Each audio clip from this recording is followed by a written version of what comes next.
may pagtuo kita kung hugot ang aton pagsalig nga mabaton ta ang mga butang nga aton ginalauman. Kag bisan wala pa naton nakita ang mga ginpromisa sang Dios. Nasiguro ta nga mabaton gid naton ini tungod sa pagtuo sang aton mga katigulangan gindayaw sila sang Dios. Tungod sa pagtuo nahibaluan ta nga ang kalibutan ginhimo paagi sa paghambal sang Dios. Gani ang mga butang nga aton makita ginhimo halin sa hindi makita. Tungod sa pagtuo naghalad si Abel sa Dios ang halad nga mas maayo sang kay Cain. Kag tungod sa iya pagtuo ginkabig siya sang Dios nga matarong kag ginbaton sang Dios ang iya halad. Gani bisan patay na si Abel, may ginatudlo siya gihapon sa aton paagi sa iya pagtuo. Tungod sa pagtuo wala mapatay si Enoch kundi gindala siya sang Dios dito sa pihak nga kabuhi. Wala na siya makita diri sa duta tungod kay ginsaylo siya sang Dios. Kag nagsiling man ang kasulatan nga ginsaylo siya dito sang Dios tungod kay nalipay ang Dios sa iya kabuhi. Ang tao nga wala sing pagtuo indi gid makahatag sing kalipay sa Dios. Tungod kay ang bisan sino nga nagapalapit sa Dios kinahanglan magtuo nga may Dios kag magtuo nga siya nga nagahatag sang balos sa mga tao nga nagapangita sa iya. Tungod sa pagtuo, ginpanti ni Noe ang paandam sang Dios parte sa mga magakalatabo bisan wala pa niya ini makita. Gani naghimo siya sang barko agud maluwas siya kag ang iya pamilya. Kag paagi siya pagtuo ginkukman ang mga tao sa kalibutan, pero siya ginkabig sang Dios na mataro. Tungod sa pagtuo, induman ni Abraham ang ginsiling sang Dios nga magkadto siya sa lugar nga ginpromisa sa iya. Ginbayaan niya ang iya lugar bisan wala siya nakahibalo kundi gid ang lugar nga kadtuan niya. Kag tungod man sa pagtuo, nag-istar si Abraham sa sadto nga duta nga ginpromisa sa iya bisan nag-istar lang siya sa mga tolda nga daw sa estranghero kaupod sang iya anak nga si Isaac kag sang iya apo nga si Jacob. Ang kapareho niya nga magabaton sang promesa sang Dios. Kay ang matuod, ang syudad nga ginapaabot ni Abraham wala sing iban kundi ang syudad nga malig-on gid. Nga ginplano kag ginpatindog sang Dios mismo. Tungod man sa pagtuo nakapabata pa si Abraham, bisan tigulang na gid siya kag bisan bawas pa ang iya asawa nga si Sarah. Kay nagpati siya sa ginpromisa sa Dios sa iya nga makabata si Sarah. Gani halin kay Abraham nga wala na gid sing paglaom nga makapabata, naghalin ang mga kaliwat sa mga pareho kadamo sa mga bituon sa langit kag pareho man sang balas sa baybay nga indi maisip. Initanan nga tao nagkalamatay nga nagatuo. Wala nila nabaton ang ginpromisa sang Dios sang buhi pa sila, pero nasiguro nila nga magaabot ang adlaw nga mabaton gid nila ang ila ginapaabot. Ginako nila nga sila mga estranghero lang kag indi taga diri sa sining kalibutan. Ang mga tao nga naghambal pareho sina nagapakilala lang nga ginapangita nila ang lugar nga pwede nilang masiling nga ilagid. Wala na nila pagdumduma ang lugar nga ila ginhalinan tungod kay kung gindumdum pa nila may kahigayunan sila sa pagbalik didto.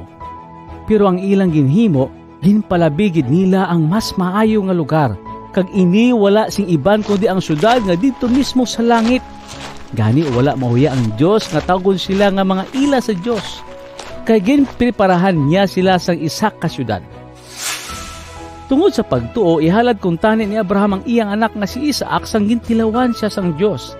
Handa si Abraham nga ihalad ang iyang bugtong anak bisan nagpromisa ang Dios sa iya nga sa kay Isaac magahalin ang imong mga kaliwat nga akong ginpromisa.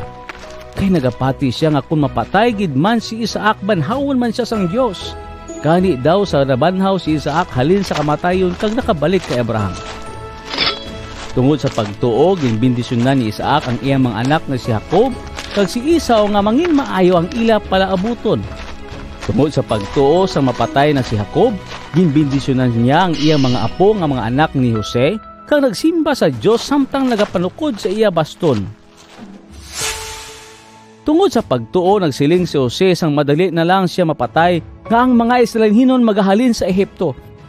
Kag nagbilin siya nga dalon nila ang iya mga tulan kung maglakat na sila. Tungod sa pagtuo ang mga ginikanin ni Moises wala mahadlok nga maglapas sa sugo sang hari. Tungod kay sang pagkakita nila nga gwapo ang ila anak gintago nila ini sa sulod sang 3 ka bulan. Kag tungod sa pagtuo wala nagsugot si Moises sang may edad na siya nga tawgon pa siyang anak sang prinsesa nga anak sang hari sang Ehipto.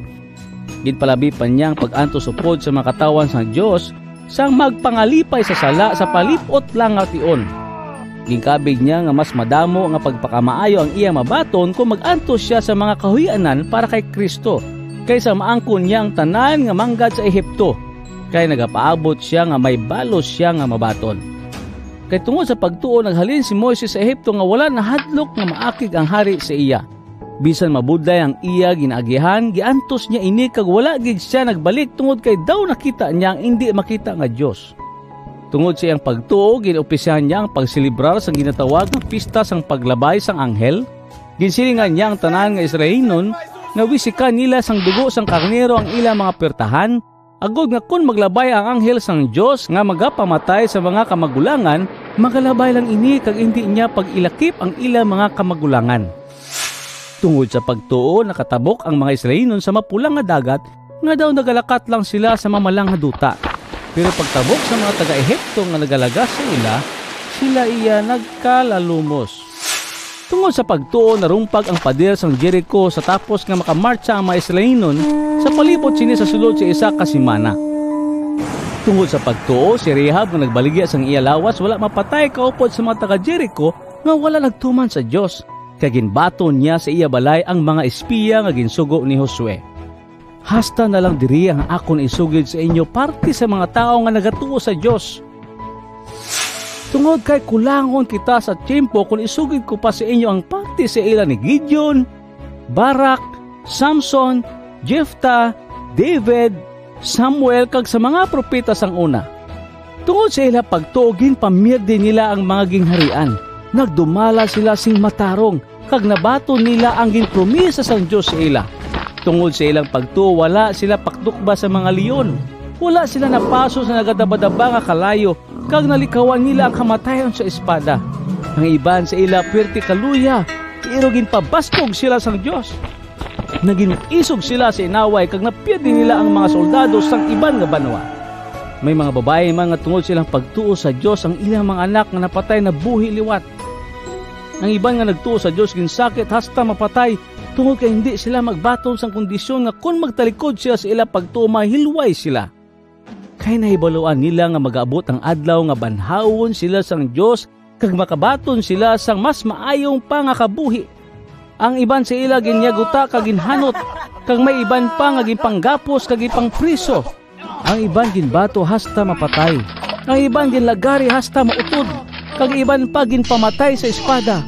Ang iban sa ila nagbayo na lang sang panit sang karnero kag kanding. Pirti sila kaimol, kag ginhingabot kag ginpintasan sang mga tao. Napilitan sila nga magpanago sa kamingawan, sa kabukiran, sa mga kuweba, kag sa mga buho sang duta. Pero sa matuod lang, ang mga malain nga mga tao diri sa kalibutan hindi bagay nga mag-upod si ila. Sila nga tanan gindayaw tungod sa ila pagtuo. Pero wala nila nabaton sila nga tiyempo ang ginpromesa sang Dios. Kay may mas maayo pa nga plano ang Dios para sa aton. Tungod kay gusto niya nga kita makaupod nila kung tumano na niya ang iya ginpromesa. Karon, kung parte sa aton, ang aton halimbawa pareho sa nagadalagan sa palumba nga ginaklibutan sang madamo nga mga tao nga amo ang mga nagapamatuod sang ila pagtuo sa Dios. Gani bayaan ta ang mga sala nga nagahawid sa aton.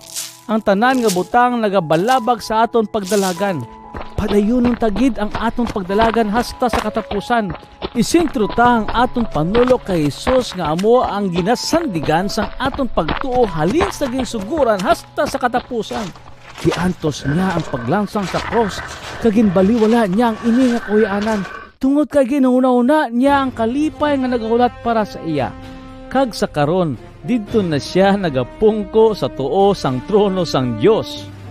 Hagod hindi magluya kag hindi madula ang inyong pagtuo. Una-unaon ninyo permi kung daw ano ang mga pag-antos ni Jesus sa mga makasasala nga mga tao nga nagkontra sa iya.